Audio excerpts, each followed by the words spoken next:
정치 월 변호사. 정치 아니면 변호사다라는 건데 기사 같이 보겠습니다. 네. 참여연대 한동훈 장관 비판 쏟아내며 2차 가해 논란 박원순 다큐 옹호 발언입니다. 네. 참여연대가 해마다 내놓는 게 이 검찰 보고서입니다. 네. 근데 이 보고서에 2차 가해 논란이 일고 있는 박원순 전 서울시장에 대한 이 다큐멘터리를 옹호하는 발언이 있었다라는 건데요. 네. 여기 같이 좀 보겠습니다. 박 전 시장 관련 참여연대가 의견 표명을 안 한다는 한동훈 장관이죠. 한동훈 장관의 발언이 있었다라는 취재진 질문에 그러니까 그 검찰 관련 보고서를 발표하는 자리에 기자들이 이제 질문을 한 겁니다. 이런 질문을 하니까 한상희 대표가 일반인이 비판하는 건 별개의 문제고 박 전 시장 이 다큐에 대한 법무부 장관의 부정적인 평가는 사전 검열. 그래서 탄핵감이다 라면서 제작전 압박을 느끼게 된다. 표현의 자유에 대한 본질적 침해다라고 비판했다라는 겁니다. 네. 지금 일단 이렇게 얘기를 했다라고 하는 건데 여기에 대해서 한동훈 장관이 또 한마디 했습니다. 한 장관은 뭐라고 했는지 같이 들어보시죠.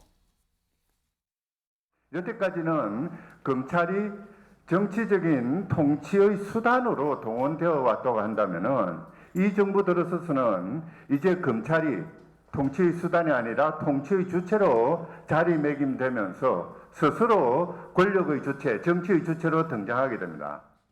누구라도 자기 주장은 할 수 있는 겁니다. 저는 주전 선수가 심판인 척해서 국민을 현혹하는 것은 문제라는 말씀을 드린 거죠.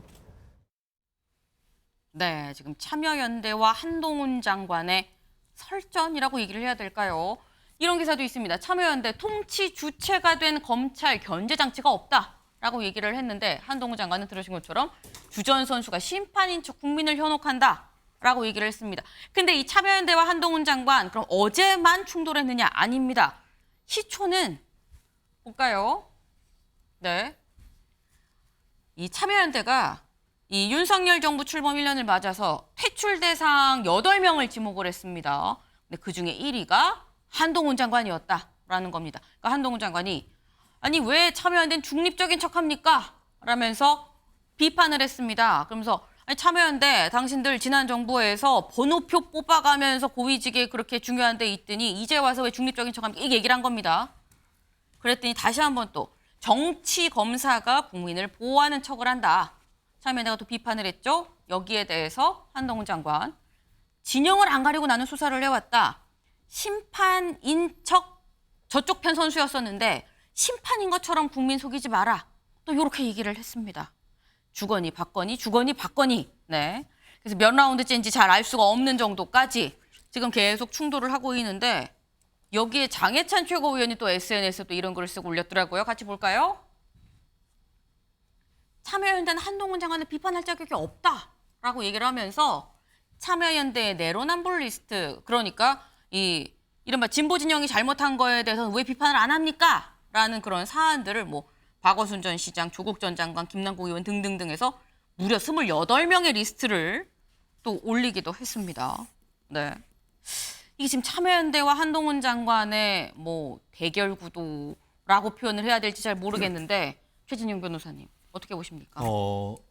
노무현 전 대통령 정부가 참여 정부였다고 하면은 네. 문재인 정부는 참여연대 정부 아니었습니까? 그렇지 않습니까? 조국 전 장관, 네. 장하성, 또 좀 전에 지금 논란이 됐던 우리 그 김남국 의원 같은 경우에도 모두 다 참여연대 수준입니다. 플레이어란 말이에요. 어떻게 보면은 참여연대를 비롯한 사회 단체 같은 경우에는 네. 어떻게 보면 그 순수성을 유지를 하려고 하면은 그 네. 자체로서 해야 되는데 적극적으로 정책에 참여해서 정부의 핵심 요직을 했던 사람들이 지금 어떻게 보면 여야가 교체가 되니까 정권을 비판한다. 그와 같은 부분에 대해서 한동훈 장관이 비판하는 부분에 대해서 굉장히 많은 국민들이 지금 공감하고 있다고 봅니다. 저는. 네, 조윤선 변호사님 고개를 절레절레 흔드셨어요. 네. 저는 우선적으로 살펴봐야 될 게 네. 참여연대는 시민단체입니다. 네. 그리고 검찰은 국가사정기관이죠. 한동훈 장관은 국가사정기관의 장입니다. 네. 법무부 장관의 역할을 하고 있으면서 어떻게 시민단체를 상대로 이런 식으로 어떻게 보면 말싸움을 지속하는지조차 좀 사실 좀 의아한 수준이고요. 왜 그렇게까지 이르게 됐는지 과연 자기 정치를 위해서 하는 것인지 뭐 그 내막은 잘 모르겠습니다만 그건 저는 바람직하지 않은 모습이라고 생각을 하고요. 네. 시민단체 활동을 하다가 특정 정부에서 활동을 할 수도 있습니다. 그렇지만 그들은 곧 다시 시민단체 활동으로 복귀를 하는 것이거든요. 네. 그런데 지금 같은 윤석열 정부 같은 경우에는 다수의 검사 출신들이 정부 요직에 들어와 있습니다. 그거는 지금 정부뿐만 아니라 과거 보수 정권에서는 항상 검사 출신들이 요직을 차지하는 경우가 왕왕 있었죠. 비슷하다. 그런데 어떻게 지금에 와서 한동훈 장관이 무슨 플레이어니 주전 선수 이런 말을 하는 거는 어떻게 보면 스스로에게 하는 말이 아닌가, 검찰 조직 스스로에게 하는 말이 아닌가 싶습니다. 네, 지금 의견이 굉장히 첨예하게 나뉘는 그런 모습이었는데 아까 지 말씀 중에 이런 얘기가 나왔어요. 자기 정치 차원인지 어떤 건지 잘 모르겠지만이라는 얘기가 나왔는데 아까 한동훈 장관 이 말을 하는데 혹시 주변에 보셨나요? 꽃다발이 상당히 많았습니다. 거의 뭐 꽃밭 한가운데 서서 얘기하는 그런 느낌이기도 했었는데 네. 윤 대통령도 추미애 전 장관과 맞설 때 또 상당히 또 꽃을 많이 받았죠.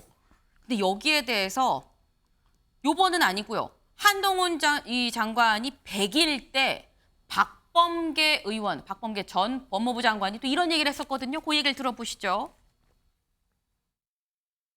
저도 꽃바구니 뭐 화환 엄청나게 받았는데 그게 어디로 배달되냐면 화환 같은 경우는 저기 법무부 청사가 아니고 그 민원실이 있는 데입니다. 그렇다면 제가 화환을 우리 법무부 청사 앞에다 쭉 도열시킨 그런 생각이 있다면 그렇게 할 수도 있어요. 근데 그렇게 하지 않았습니다. 청사 바깥이 아니라 청사 안에 쭉 안에 넣어놨어요. 그러니까 일부러 제가 거기서 포즈를 취하지 않으면 사진이 찍힐 수가 없습니다. 그 보니까 장관 출근인지 퇴근인지 모르지만 아무튼 장관이 청사 들어오면서 찍은 사진도 말이요. 저거는 저기다 갖다 놓은 겁니다. 네, 이 박범계 의원이 얘기하는 게 내가 아는데 꽃이 민원실로 오는데 지금 보이라고 일부러 앞에 갖다 놓은 거 아니야.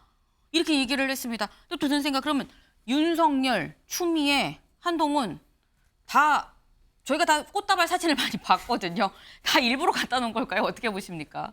글쎄요, 뭐 그것까지 일부러 갖다 놓는지까지는 제가 알 수는 없겠지만 네. 조금 전에 참여연대와 한동훈 장관의 어떤 각을 세우는 것, 또 박범계 장관과 한동훈 장관 각을 세우는 것, 참여연대도 아니고 검찰도 아닌 제가 봤을 때 네. 서로 윈윈하고 있는 것 같은데요. 윈윈이다. 네, 국민들은 전혀 관심 없는 분야에 있어서 서로 참여연대와 한동훈 장관, 또 박범계 장관이 네. 서로 주고받으면서 언론 플레이를 하고 있는 것 같아요. 잠시적으로 본인들의 어떠한 입지를 다지기 위한 것 아니냐. 그래서 민주당도 그리고 참여연대도 한동훈 네. 장관을 공격함으로써 본인들의 지지층을 위한 그런 포지셔닝을 하고 있는 것 같고 한동훈 장관도 저는 법무부 장관임에도 불구하고 네. 여당 지지층을 위한 그런 포지셔닝을 하는 것 아닌가 네. 그런 생각을 좀 해봅니다. 그래서 서로 윈윈하는 것 같습니다. 네. 지금 제 옆에 이렇게 그 꽃다발이 쭉 나와 있습니다. 지금 추미애, 윤석열 이 두 사람 말고 그 한동훈 장관 취임 1주년 보면 취임 1주년 축하드립니다. 하트까지 있어요. 눈부시게 빛나는. 네. 한동훈 21대 대통령이라는 얘기까지도 있고요. 네. 지금 굉장히 많은 이런 꽃다발이 왔다라는 건데 말씀이 지금 김영태 최고는 이런 거 결국은 참여연대도 그렇고 한동훈 장관도 그렇고 박범계 의원도 다 자기 정치하는 거 아니냐라는 취지로 지금 말씀을 하셨습니다. 한동훈 장관 정시 대체 언제 하는 거냐? 뭐 여야 안 가리고 하긴 하는데 시기가 대체 언제냐를 두고 사실 논란이 있는 그런 상황인 것 같은데 관련해서 김종인 전 비대위원장이 이런 얘기를 했습니다. 들어보고 오시죠. 아니, 그러니까 뭐 장관이면은 벌써 정치인이라고 생각을 해야 돼요. 이미 정치인이다. 네. 아니, 그러니까 뭐 내년에 총선에 출마하느냐 안 하느냐는 이제 본인의 판단에 따라 다르겠지만 예. 한동훈 장관의 이제 경우는 지금 현재 뭐 정치를 하던가 그렇지 않으면은 법조계에서 변호사를 하거나 둘 초이스밖에 없지 않습니까? 장관이 또 다른 총리직도 있을 수 있습니다. 뭐 그거는 뭐 다 똑같은 얘기니까. 네. 아니 결국 정치 아니면 변호사 아니겠느냐? 라고 얘기를 지금 김종인 전 비대위원장 얘기를 했는데 최진영 변호사님 간략하게 정치를 하긴 하는데 그럼 언제 하느냐 약간 다 이런 느낌 아닙니까? 그렇습니다. 결국 내년 총선에 나오느냐 이게 제일 관건 네. 아니겠습니까? 본인은 나오고 싶은 마음이 상당히 있을 것 같은데 본인은? 윤석열 대통령이 허락을 할지에 대해서는 상당히 어려울 것 같습니다. 지금 그 국무위원들이 굉장히 많습니다만 네. 그중에 가장 눈부신 활약을 하는 분이 한동훈 장관인데 다른 네. 분 대안이 있다면 나올 수 있겠지만 만약에 대안이 없다고 하면은 콜을 하실까 아리송합니다. 결국 한동훈 장관 본인의 선택이 가장 중요할 것 같은데요. 네. 정무직 말 그대로 장관은 정무직입니다. 그렇기 네. 때문에 그 자체로서 정치적인 영향이 있기 때문에 네. 지금으로 봤을 때는 나올 가능성 저는 한 표 던지고 싶습니다. 나올 가능성에 좀 한 표를 던지겠다 말씀을 하셨습니다. 오늘 저희가 준비한 소식 여기까지입니다. 네.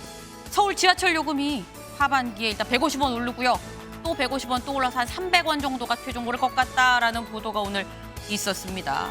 이것저것 안 오르는 게 없긴 하지만 이렇게 지하철 요금까지 오르니까 참 빡빡할 것 같다라는 생각이 좀 드네요. 오늘도 좋은 하루 보내세요. 수고하셨습니다.